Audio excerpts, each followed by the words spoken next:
일본에 기생하면 대부분 게이샤를 떠올리죠. 게이샤는 노래하고 춤추며 손님을 접대하는 직업인 반면 같은 시대 몸을 파는 매춘부가 있었습니다.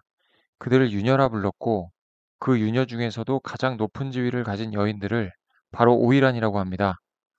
그녀들은 용모가 아름다운 건 기본이고 지성과 품격, 스킬, 악기 연주, 노래, 춤까지 모든 예술을 겸비해야 했습니다. 그런데 아무리 높은 지위를 가진 오이란이라도 손님보다 상석에 앉아 있다고 하면 믿으시겠습니까? 심지어 권력자들도 오이란 앞에선 고개를 숙였다는 이야기가 전해집니다. 오늘 비하인드 지식에서는 그 시대 오이란이 얼마나 대단했는지, 그리고 반대로 얼마나 비참하게 살았는지 이야기를 들여다보려 합니다. 이야기는 약 400년 전 1618년으로 거슬러 올라갑니다. 에도 시대 초, 일본은 도쿠가와 막부의 철저한 통제 아래 평화를 누렸죠. 하지만 지금의 도쿄인 에도 지역은 욕망으로 들썩였습니다. 무사, 상인, 귀족들이 돈과 권력을 자랑하며 유흥을 찾아 거리를 헤맸죠. 도시에는 불법 유곽, 즉 집창촌이 늘어났고 범죄가 늘어났습니다. 결국 막부는 결단을 내렸습니다. 모든 유곽을 에도 외곽에 있는 요시와라 지역으로 몰아넣은 겁니다. 그렇게 1618년 요시와라 유곽이 탄생했습니다. 기록에 따르면 18세기 요시와라에는 3,000명 이상의 유녀가 일했다고 하죠. 그 당시 대부분의 유녀는 10세 전후의 가난한 소녀들이 인신매매로 팔려와 유녀 견습생부터 시작합니다. 유녀는 총 4개의 계급이 있는데 그중 최상위 계급이 바로 오이란이었습니다. 오이란을 만나려면 오늘날 가치로 약 2천만 원을 내야 했습니다. 그녀들은 요시와라 지역의 여왕이었습니다. 요시와라 안에서 오이란은 손님보다 상석에 앉았죠. 귀족, 무사조차 오이란 앞에서는 하석에 앉아 술잔을 나누었습니다.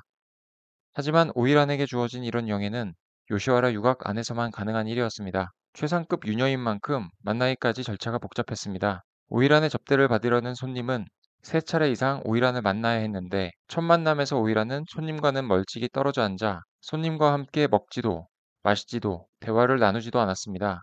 그저 손님의 품격을 평가했죠. 두 번째 만남에서 오이란은 손님에게 조금 더 가까이 다가와 앉습니다. 그리고 그게 전부입니다.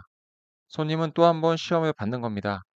세 번째 만남에서 비로소 그 손님의 이름이 새겨진 요리 접시와 젓가락으로 함께 음식을 먹고 술자리를 함께 했습니다. 게다가 그런 과정에서 드는 비용도 기본 화대비, 중개료, 연회비용, 종업원에게 주는 팁 등 추가 요금이 상당히 많았다고 합니다.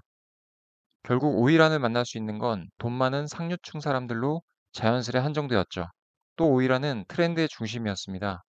그들의 헤어스타일은 일반 여성들 사이에서 유행했고 결혼식 신부 머리로 자리 잡았습니다.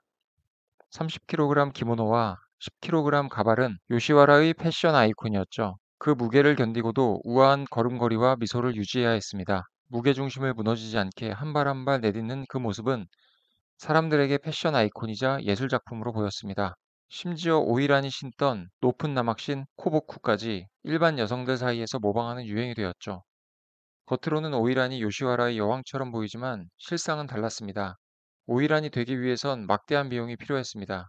자신의 시중을 드는 가무로와 신조에게 돈을 줘야 했고 숙식과 기모노, 가발, 교육에 드는 비용도 상당했죠. 오이란은 가난한 출신으로 팔려온 경우가 대부분이었기 때문에 마땅히 빌릴 곳도 없었고 그로 인해 많은 빚을 졌습니다. 그리고 그 돈은 모두 유각 주인에게 빌린 돈이었죠. 결국 자신의 몸값과 빌린 돈을 갚기 전까진 그녀들의 신변이 통제당했습니다. 그만두고 싶어도 그럴 수 없었죠. 또한 유곽은 막부의 공식 허가 아래 운영됐습니다. 막부는 세금을 걷고 상류층을 관리했죠. 자유는 요시와라 밖에서만 가능했지만 나갈 수 없었고 오이라는 화려한 새장 안에 새였습니다. 18세기에 번성했던 요시와라는 19세기에 이르자 점차 쇠락했습니다. 요시와라의 몰락은 즉 오이란의 종말을 알렸습니다. 공창제 폐지, 즉 국가가 매춘을 합법하여 관리하던 제도가 폐지되었고 그로 인해 게이샤가 인기를 끌며 오이란은 역사 속으로 사라졌습니다. 이때 많은 오이란들이 게이샤가 되었다고 하죠. 1923년 간토 대지진은 요시와라를 완전히 파괴했고 오늘날 그 자리는 소프랜드 거리로 변했습니다. 오이란의 삶은 화려해 보였지만 실상은 슬픈 비극이었습니다. 가난 때문에 팔려왔거나 유곽에서 태어났다는 이유만으로 노래, 춤, 매춘 기술을 강제로 배워야 했습니다. 수입의 상당 부분은 빚을 갚는 데 쓰였고 그 빚은 끝도 없이 늘어났습니다. 성병에 걸리면 쫓겨나 거리에 창부로 떨어지거나 죽음과 다름없는 삶이 기다렸습니다. 건강을 유지해도 27세가 넘으면 은퇴라는 이름으로 퇴출됐습니다. 그 이후 할 줄 아는 게 없어 다시 육아관에서 후배를 훈련시키거나 다른 오이란의 시중 담당이 됐습니다. 결국 죽을 때까지 요시와라 안에 갇힌 삶, 화려한 듯 슬픈 인생이었습니다.